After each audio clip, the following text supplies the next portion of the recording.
thank you all, obviously, for joining. If I could just remind you all to keep yourselves on mute until your name has been called out. We are going to start, obviously, with questions for our new manager, Kieran McKenna, and then if anybody has anything, of course, which I'm sure you will, for our Chief Executive, Mark Ashton, we'll then get to that as well. So there will be an opportunity to speak to both. We're going to start with BBC Suffolk, and that is Clear. Clear? Okay. Tom Williams from BBC Look East.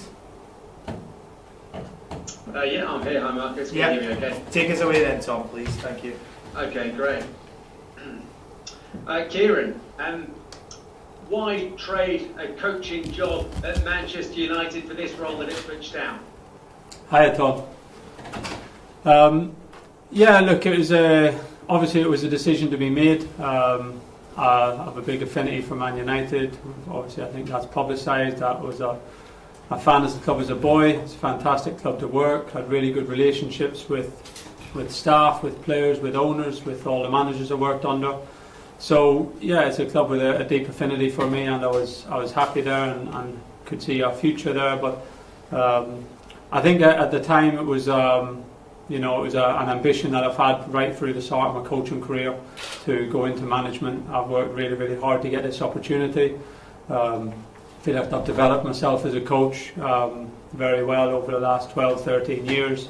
Put a lot into becoming the best coach I could be, but the ambition all along was to make this step, to eventually take the chance to lead a team in its own right, to lead a football club. So I knew that day would come. When the initial contact came from Ipswich Town, I knew the background of the club. I knew it was obviously a club of fantastic traditions and history. I also knew the current situation with the ownership and the investment that has been put into the club and that they're looking to make going forward. I had some good conversations with Mark here about the direction and how the club wanted to take it forward, and we felt like we had a really similar view on how that would best be done. So yeah, I think it was a really good match. It hopefully is a really good match. It was the right time for me to make the step. It's the right type and profile of club in that I was looking for in Ipswich Town, and I'm grateful for them giving me this opportunity, and I'm confident that I'll be able to repay that faith in the future. Donovan Blake for ITV Anglia. Kieran. Hi, Donovan. Hi. Seen some great words said by a former manager and player, Jim Jefferies, about yourself. Did you tap into his knowledge of the club at all before you went down this route? No, I haven't managed to catch up with Jim yet, actually. He's very much on my call list. This opportunity came about really quickly in the middle of last week. Obviously, it's been a really intense period with Man United as well, so at the time we were preparing for the Brentford game. So the opportunity came around really quickly. I've had, overwhelmed by the messages of support and well-wishing from everyone at Man United and externally across football. So, no, I know Jim's history with the club. I was fortunate to work with him for a very short period with Northern Ireland under 21s, but have known him through different avenues over the years as well. A really good man, was good to work for. I enjoyed his company, and I know obviously his history with his club and the successful he had, and I definitely will be making contact with him and looking to tap into his experiences here and also get his opinion and his expertise on how he sees the club going forward. So I haven't had a chance to yet, but he's very high on the call list. All the best. Thank you. East Anglian Daily Times. Hey Kieran, welcome to Ipswich Town. You said that you were waiting for this day to come. Have you applied for other jobs over the last few years? Have you been offered any other jobs? What's the journey been to this point for you? Yeah, no, I haven't applied for anything over the last few years. I think when you're working at a club of the size and the scale of Manchester United and the importance of that, I was so focused on the day-to-day there. I put my heart and soul into the club and trying to make it better every single day. So I don't think it would be right with the responsibility that I had there to be applying for jobs or even looking too far forward into the future. I always trusted and knew that it was a case of if I'd done my work, if I developed myself as a coach as well as what I could, if I developed my skill set, then I knew that my reputation within the club and within football would eventually lead to, you know, the right club coming to approach me, and thankfully that was the case with Ipswich, and it was done in a very respectful way by the club and by Mark, and United, again, grateful to them for how they handled the situation and was able to move it forward in the right way. So no, this is the right offer at the right time. Very best of luck, Kieran. Thank you. Thank you. Phil Ham, TWTD. Hi Kieran, congratulations on the role. Welcome to Suffolk. Thanks, Phil. As I say, obviously you got your first look at the team on Saturday. I assume you've trained with them this morning. I was wondering what your first thoughts about the players were. I think Kane Vincent-Young played for you at Tottenham, but many others familiar to you? Yeah, I know quite a lot of the playing squad, just through, you know, partly through Kane and Tom Carroll as well, who are both at Tottenham, who have both had experiences coaching there. I know quite a few of the other boys through the academy system, you know, people, especially the boys who came through the London Academy, so I know quite a few of them through that, and then I know some of the other players just through, you know, us football coaches are watching football and thinking football 24/7, so I know quite a lot of the squad. With regard to the game on Saturday, I enjoyed it, the occasion first of all, in terms of how the club set it up with the support, and you know, to have almost 30,000 people here was a fantastic occasion to see. I thought the performance in the first half especially was really positive. I really liked the commitment, the aggression and mentality of the team. It certainly looked like a team that are still fighting for things this year, that aren't prepared to give up on the season just yet. So I really liked that. I liked the way that the fans and the players interacted, and the players relished the crowd and the noise, and the fans really got behind the team. So I enjoyed that, seeing that on Saturday, and that's something that we have to harness going forward. In terms of impressions of the team, I've watched a lot of games this season, especially over the last few days. I've been going through the footage of probably the last 8 to 10 games and seen different things from games before that as well. So I feel that I've got a good scope on what the strengths and the most positive parts of the team and the squad are, and I've also got feel that I've got a good feel on where the improvements can be made and where we can focus our work. So it's been good meeting them. We haven't had our first official training session yet. There was a few of the injured boys in today, but this morning was more about meeting the staff, and the players had pre-arranged to have a 2-day break off, with having such a busy period last week with the Barrow game before Sunderland and such a busy period coming up. So spoke to the players on Saturday in the dressing room, have met them, got a bit more of a further talk with the boys who were in at training today, and hopefully look forward to meeting the whole group and getting our first proper session on the grass tomorrow. Excellent. Thank you very much, and all the best. Thank you. Mel Henderson from The Sun. Hi Kieran, Hi, Mel. Welcome to Ipswich. He says from The Sun, but I'm a local freelance, so don't hold that against me. Okay, fair enough.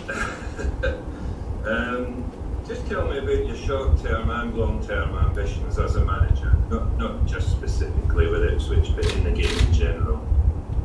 Yeah, I mean, short term and certainly medium term, I'm not going to be looking any further than this football club at the moment, and what we have to do to get it going in the right direction. Obviously, as soon as you come down here, you realise how much it means to people, what a fantastic club it is, and the passion and the fan base and the support. But also, we realise where we are in the league table. It's not been a successful couple of years. There's a lot of work to be done behind the scenes in all aspects, really, that need to be improved. So short term, my focus is obviously on Gillingham coming up on Boxing Day, but also on making the immediate little improvements that I feel can be made around the training ground and around the building to improve the environment. As I say, it's been a difficult season so far for the team, but it's we feel that the season is still alive. We want to improve. We want to pick up results.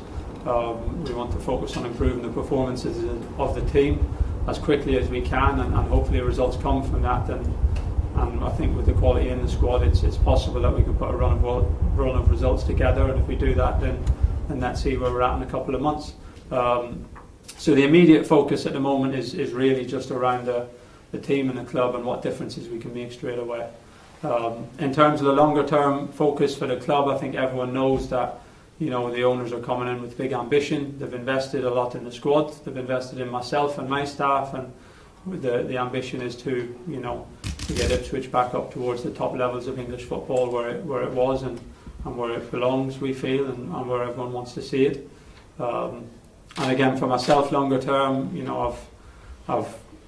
I've worked well enough to get myself to a really, really high level as a coach in the coaching profession. I've worked at the highest level in the Premier League, in the Champions League, and coached Champions League games at 32 years old, and worked at that level and enjoyed it. And that's definitely an aspiration to be back at that level as a manager. And of course, the ultimate goal and the ultimate dream is to do that with Ipswich Town.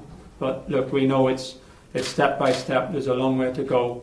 It's nice to have long-term goals and long-term ambitions, and to feel the passion of everyone at the club to get this club back up to the very top. But the most important thing now is the day-to-day, is getting to work, is step by step improving the team, improving the club in every little way that I can. And we feel, and that was a big part of the conversations with Mark, we feel that if we put the right things in place, if we work day by day, then with the support that we have, with the investment that we have, that eventually the success and moving up the leagues, that will come, but it will come as a product of the things that we do day to day. Thank you, Kieran. Best of luck. Thank you. If anyone from Reuters is on the call, so Simon Evans. We'll move on. Dan Windle from TalkSport. I think you've actually an opportunity for you. It's a massive one, isn't it? But also you take on quite a challenge. You've made reference to that already. Over 29,000 at Portman Road Saturday. So much still expected this season for Ipswich Town in League One. That expectation, I guess, now falls on your shoulders. You do have plenty of ground to try and make up on those sides above you, don't you? Yeah, we do. Of course, there's expectation here, and rightfully so, because we feel like we are a big club, and the club have invested in the squad. But there's no guarantees in this league. I've seen enough of it already to know that there's no guarantees. There's other big clubs in the division who also feel like, and their supporters probably feel like, they belong in a higher division, and they deserve to be in a higher division, and they want to be in a higher division, but it doesn't guarantee anything. In the end, it doesn't mean anything. The only way that we're going to win games, and the only way that we're going to climb this league, is by first of all starting on the training pitch, doing the right things, setting up the team in a good way, and then managing to put that on the pitch and put in some performances and pick up results. So yeah, look, we want to get promotion from the league when that comes. So does every other team in the league, and certainly at the moment there's some big clubs in that league who all feel like they should be and could be at a higher level, but it doesn't guarantee us anything. We need to go to Gillingham in the first instance and make sure that we do all the right things that give us a chance to win 3 points, and then we're going to have to do it again 3 days later and every game after that, and that's the only way to get success. We aren't going to get out of this league because we have a big fan base or a big support. It certainly can help. It can help the club move forward, but it's going to be up to the players on the pitch and to the staff around them to put performances on that's going to enable us to get them results. Thank you. Thank you. Kaushal from Bauer Media. Okay, Thomas Kane from BBC Northern Ireland. Thank you, congratulations. From your perspective, at 35, if things had gone differently, you could still well have been in the height of your playing career. At this stage, you were fast-tracked with Spurs and United. How do you feel that all of those experiences overall within the football have sculpted the type of manager that you're hoping to become? Hi, Thomas. Yeah, it's a good point. Obviously 35 is maybe a typical retirement age, people might say. I don't know if I'd quite be in my peak, but I never was too quick, so I probably wouldn't have had too much to lose. So yeah, it's obviously for me been a really good journey. I think one of the benefits, if you could call it that, of finishing your playing career early, and mine was through injury, which obviously was an unfortunate situation, but one of the benefits on that is that you get a big head start as a coach. I've had coming on to 13 years now of coaching at what I feel is a really high level, and working with players, developing teams, put hundreds and hundreds and hundreds of worth of hours onto the grass and to developing myself. So yeah, I feel like all the experiences I've had up to this point, the coaches and managers that I've worked under at Tottenham and at United, and the sessions I've put on, the meetings I've taken, all of the work that I've done over the last 13 years have put me in a really good position to be able to take this opportunity on. I know there's some other skill sets now as a manager that I want to develop in myself, but I feel that I have the capabilities to do so. And yeah, it's about taking the experiences that I had, learning from the people who I've worked under, but also trusting myself, trust my own personality, trust my own ideas, and look to go and imprint them now as a manager. And of course, this is a great opportunity to do that. Russell Claydon. No? Okay, Paul Rowan from the Irish Sunday Times. I think Russell was trying to get in there, was he? Yeah, sorry. Yeah, just had a problem with the mouse not working for a second there, so I couldn't unmute myself. But if you can hear me now, Kieran, welcome to Ipswich Town. On behalf of everyone, I wondered if you had a preferred formation that you like to put your teams out in, and if you could explain your answer to that one way or another. Hi, Russell. Yeah, look, I've got very strong ideas on my principles of play, and very strong ideas on how I want the team to play. In terms of formation, for me, it's especially at this stage of the season, it's about being versatile to the strengths of the players and to what they're comfortable with and what is going to suit the playing squad. I'm a big believer in style, and principles are more important than formation. I think within any formation that can look differently, in whether you're in possession and out of possession, whether it's first phase or third phase of the game.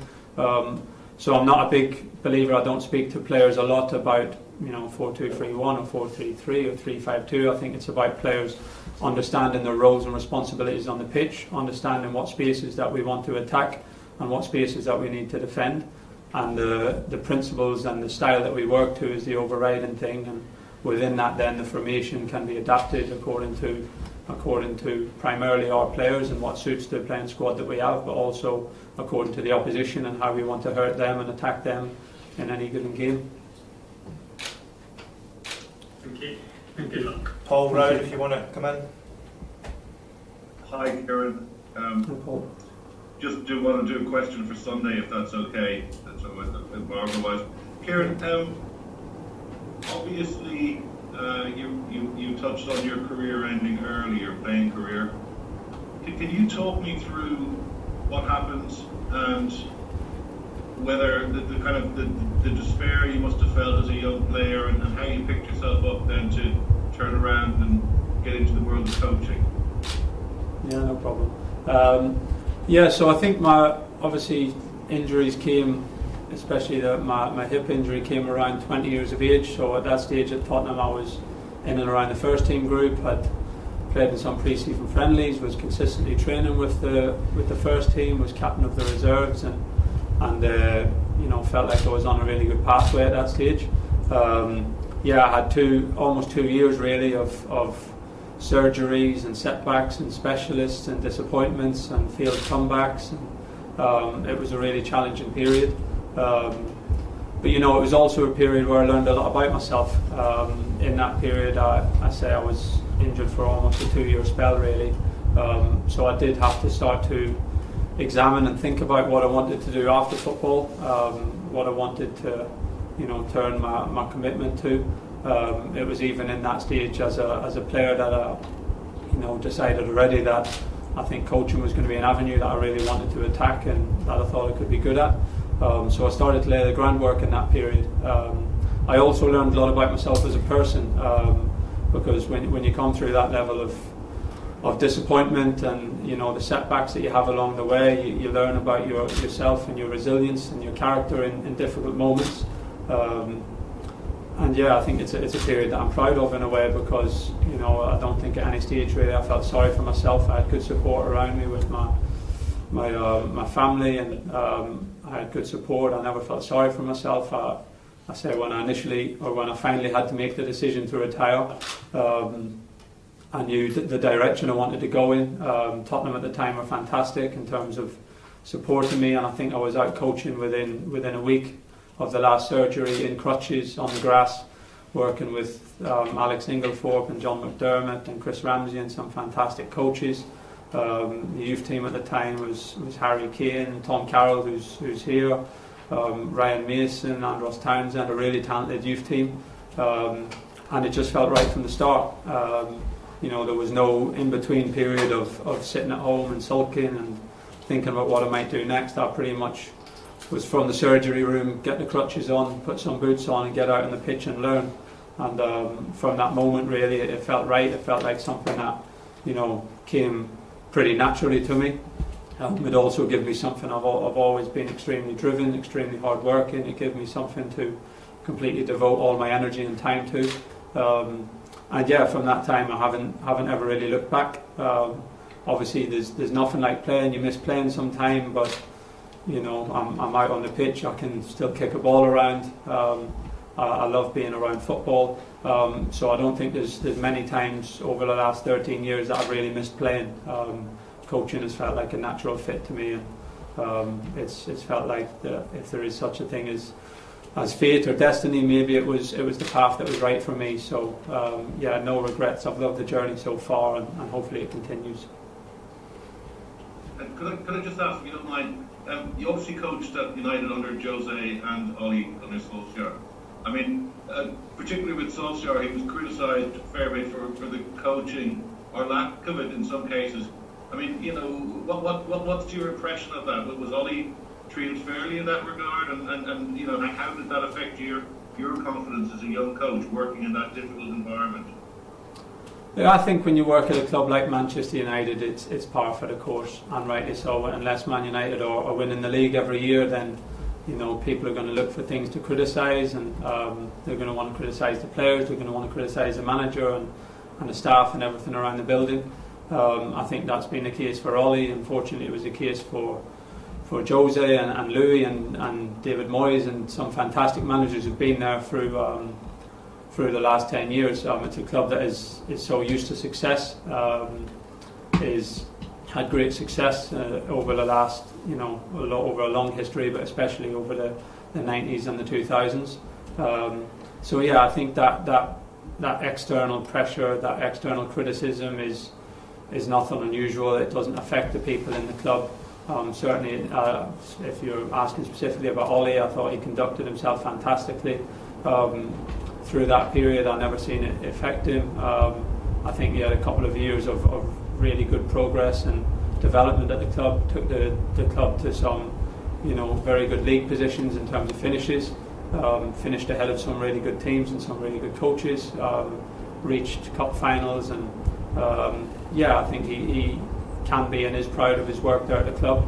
And yeah, he was a fantastic boss to work for. And I think he's very fondly remembered by everyone in the club and by the fans around the club as well. So no, look, I think when you work at the club, when you work at clubs of that size, and I don't think there's anyone bigger in the world than Man United, you have to get used to, if the team isn't winning trophies, then there's going to be criticism leveled at everyone. And all you can do is you know yourself, the quality of the work, what's going on. You know yourself, the impact that you're having on people within the club. People know the quality of work that's going on. And I think that's the modern way in football. And I think if you're strong enough, then it doesn't affect you at work. It never did with mine. If Ollie was still the manager of United, would you have taken the Ipswich job, Kieran? Yeah, it's a good question. A couple of people have asked me that privately, and look, it was an opportunity that I wanted. It was the age that I wanted to take it at, and the opportunity that I feel I was ready for. Ralph is not too long in the door. I've had a really, really good relationship with him over a couple of weeks. He was fantastic with me. He took me as a big part of his staff and wanted me to work with him going forward. So, look, you can't say it because it was a situation that never happened, but I know that this was an opportunity that I wanted to take and wanted to come my way, and it did come my way, and it felt like the right time, and I'm just very happy to have taken it and to be here.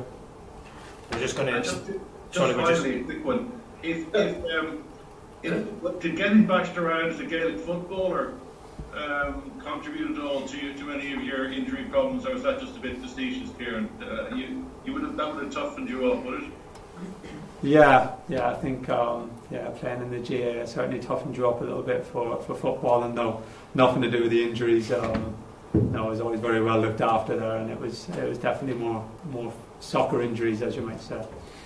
So we're going to go to Tom Williams now from BBC Look East. Tom, if you've got any questions for Mark Ashton. Yeah, thanks, Marcus. Nothing on Gaelic football. Apologies. Mark, many experienced managers have tried and failed to transform Ipswich's fortunes. How confident are you that Kieran will be a success? I think I'm as confident as I can be. He certainly matches the values of myself and the football club.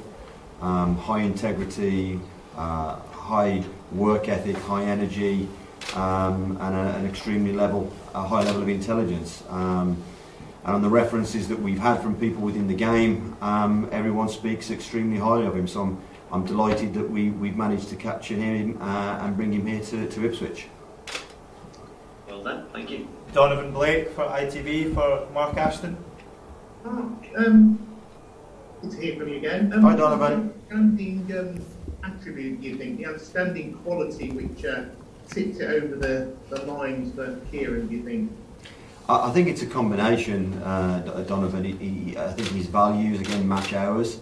That high integrity, that determination, that work ethic, that football intelligence.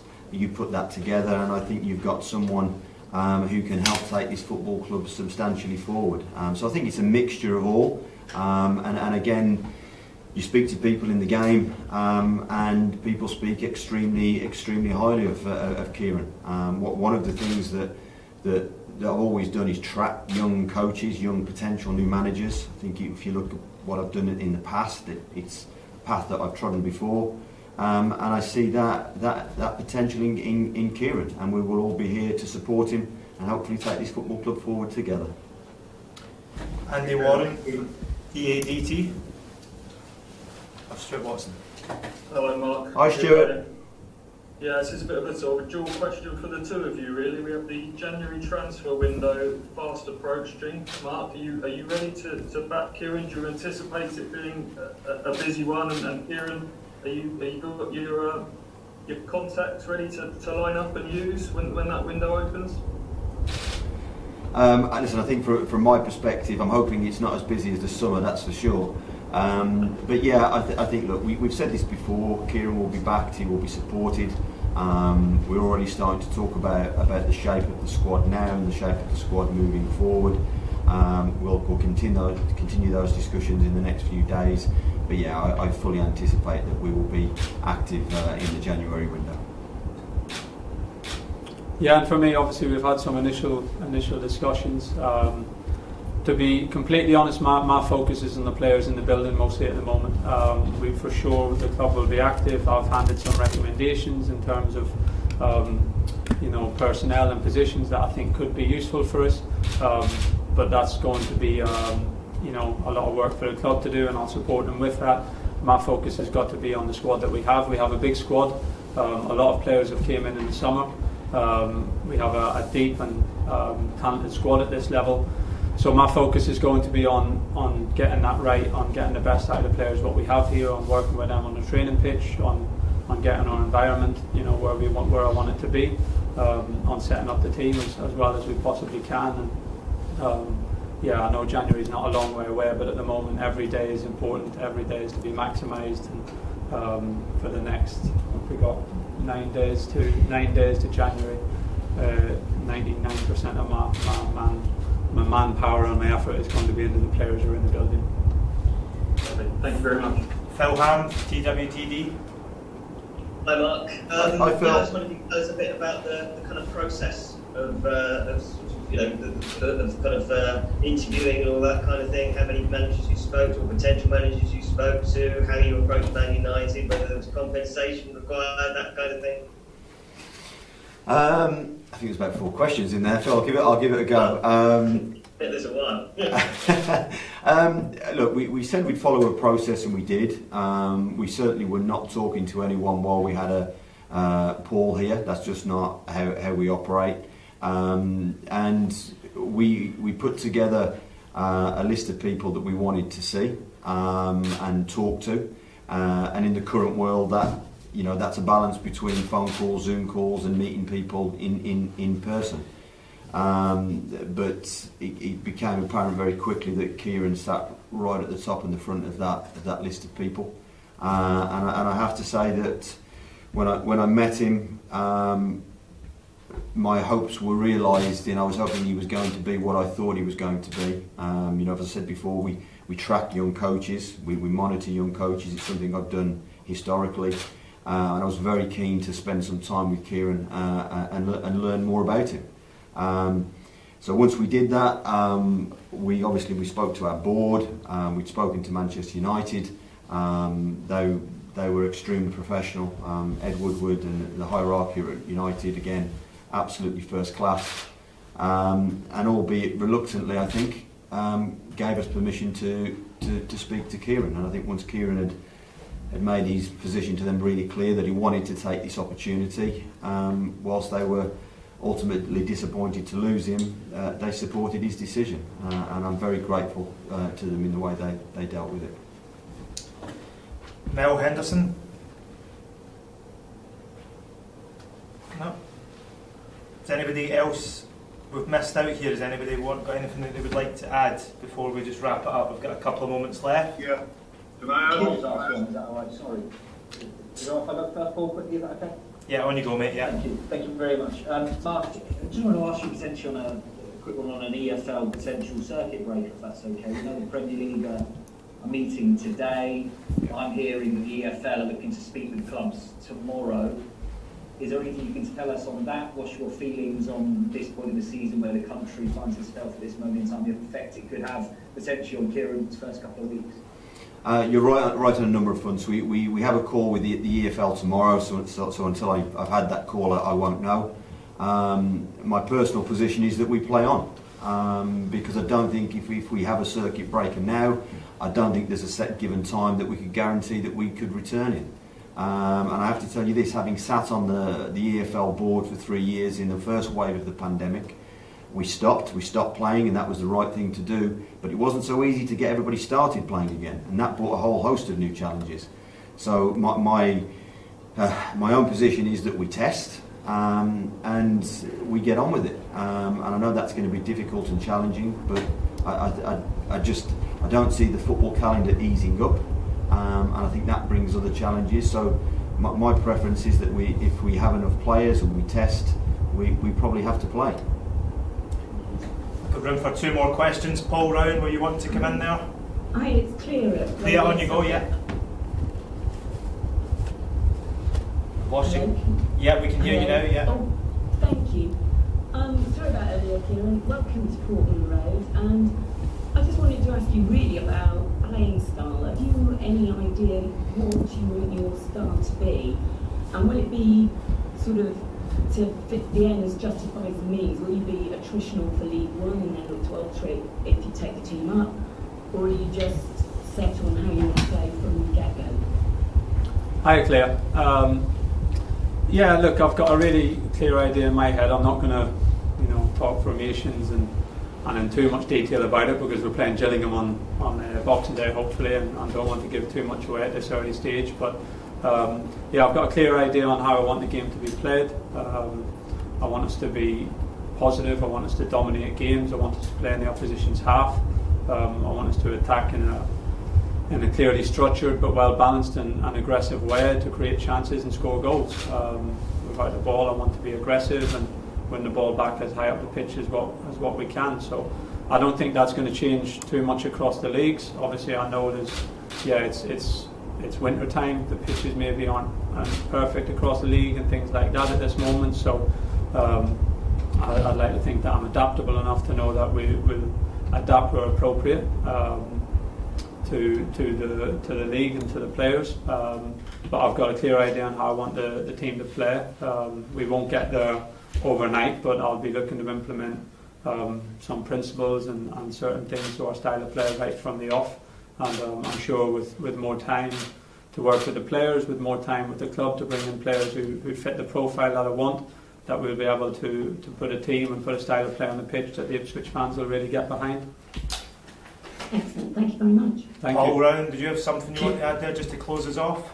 Yeah, I just wanted to ask the Chief Executive, just if you wouldn't mind, just to my colleagues, the questions I ask, if you can keep them embargoed until Sunday, it'd be appreciated after you've heard my views on them. But could just ask the Chief Executive just a bit more on that. Were you concerned that Kieran's kind of experience is kind of Premier League really, both even as a player and then as a coach, you know, like him adapting, you know, to the style and to the rigours and to the demands of League One?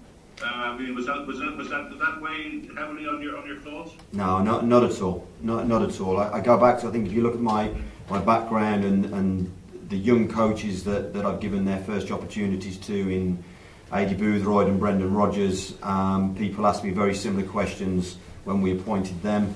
No, I think Kieran has more than enough football intelligence to adapt to whatever circumstances and whatever league and whatever position he finds himself in. So no, that wasn't a worry for me. I suppose it's quite striking the similarities of Brendan Rodgers and Kieran. Both their careers ended very young, and they went into coaching and all, and have, you know, done well in that regard. You know, I wasn't aware of your connection with Brendan, but did that strike you as well, Kieran or Mark? I think it's more around that. If you look at some of the young coaches that I've worked with and given their first or second opportunities in management, they're very similar in their football intelligence, their work ethic, their integrity, and very, very, very clear-minded on how they want to deliver success. And I've seen that in other managers, and I've certainly seen that as a trait in Kieran. And you know, to be honest, I can't wait to get started and get to work with him. That'll do us all for today, so thank you very much for joining, and have a thank you. Enjoy the rest of your day. Thank you. Thanks, guys.